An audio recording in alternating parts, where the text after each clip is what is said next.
Freundinnen und Freunde von Complexity in a Frame. Ich möchte euch heute wieder im Zusammenhang mit dem Fotofestival Jahre in Zürich, in dem es ja um das Zusammenspiel von Fotografie und Wissenschaft geht, im Zusammenhang mit der Frage der Nachhaltigkeitsziele der UNO.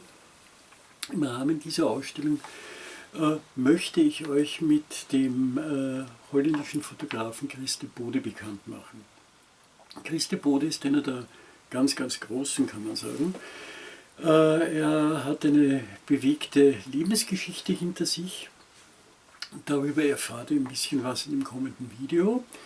Er hat unter anderem für UNICEF fotografiert, er hat für Greenpeace gearbeitet, er hat für verschiedene AIDS-Hilfsorganisationen gearbeitet, für sehr viele NGOs, und seine Geschichten, Langzeitreportagen sehr häufig, wurden veröffentlicht in National Geographic, in Geo, in verschiedenen anderen wirklich weltbekannten Magazinen und Fotozeitschriften. Er ist genau dieser Typus des Concerned Photographers, also des Fotografen, der auch etwas bewegen will, dem eigentlich dieses Festival in Zürich auch wesentlich gewidmet ist. Ein Thema hat Chris de Bode seit seiner ersten Reise nach Palästina besonders bewegt, das ist das Schicksal von Kindern. Kindern im sogenannten globalen Süden, ihre Träume, ihre Möglichkeiten, ihr hartes Leben, und darüber berichtet er auch in dem folgenden Beitrag, den ich bei der Eröffnung der Ausstellung in Zürich aufnehmen konnte.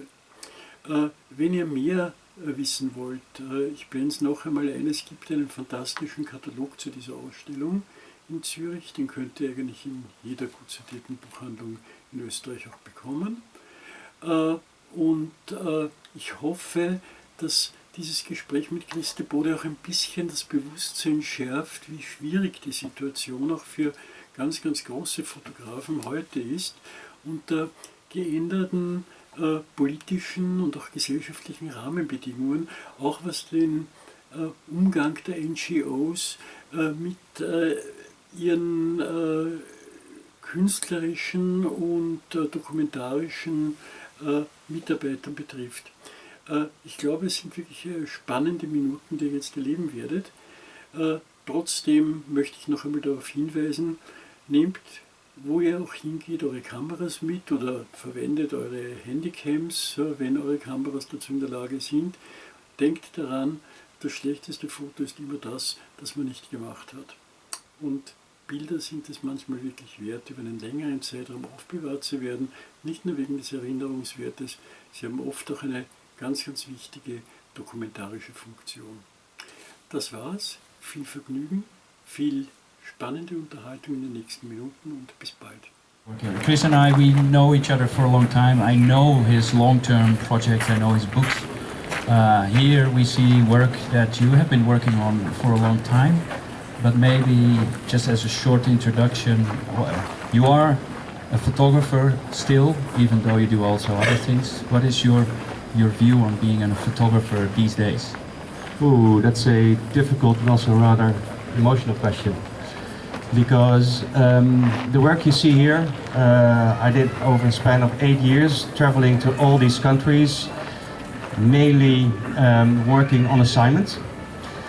But reality nowadays is different, not only because of COVID, that we all had to stop traveling, but also that the clients I had don't want to work with me anymore.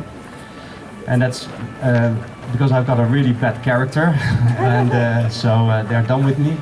But also because I'm a white male, and NGOs, which were mainly my client base, they like to work with local photographers nowadays, which I applaud. And I'm also dedicated a lot of time in educating African photographers, so I'm really happy that they're now giving the opportunity to take over my role. But on the other hand, it feels sad because I miss the traveling and I miss being like of added value in which I produce basically, and my vision or my thoughts. And so basically you're looking at a show which I produced, but I'm not able to do anymore. I can't. The work is children and visualizing their thoughts. You've been working on this for 8 years. That's what the catalog says. You always have to trust the catalog. 8 years, and the body of work. Where did this idea start? What was the first photo that you made in this project? Well, it started in Ethiopia, and funny enough, I was asked to photograph for the 8 Millennium Goals, which the UN created like back in 2004 or so, and they all had to be completed in 2010. Well, we all know we didn't succeed, and now we have 17 goals. I went to a school in Ethiopia and I asked kids there what they want to become when they grow up. And that was actually the reason why I was asked by another organization to produce this body of work. The oldest one is 8. Are you still in contact with the kids? Do you know what if their dreams come true? Yes, some of them, yeah.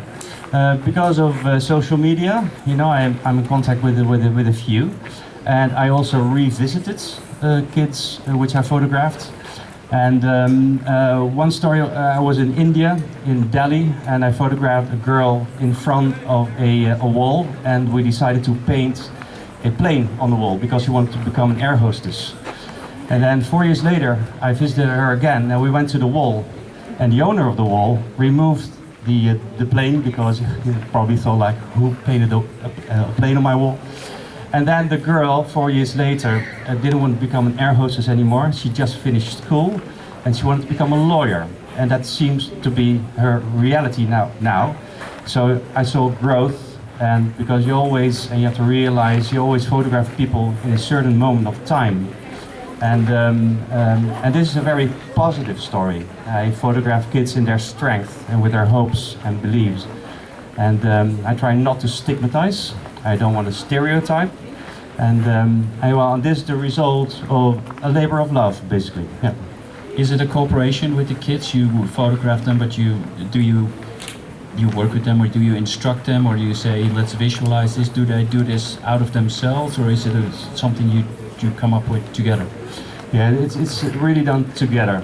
And so the talks before I did with a translator, but every time when I started out photographing them, it was mainly the place that they love and they like to be at.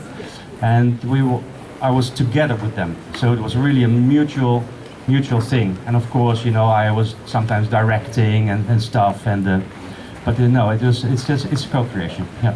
To see it here outside, it's always, you need to share it with an audience. It's not the first time that it's shown, but to see it out here, what does that mean to you? Well, I just arrived over there at the other show, and I turned around and I said, literally, oh wow, that's my show.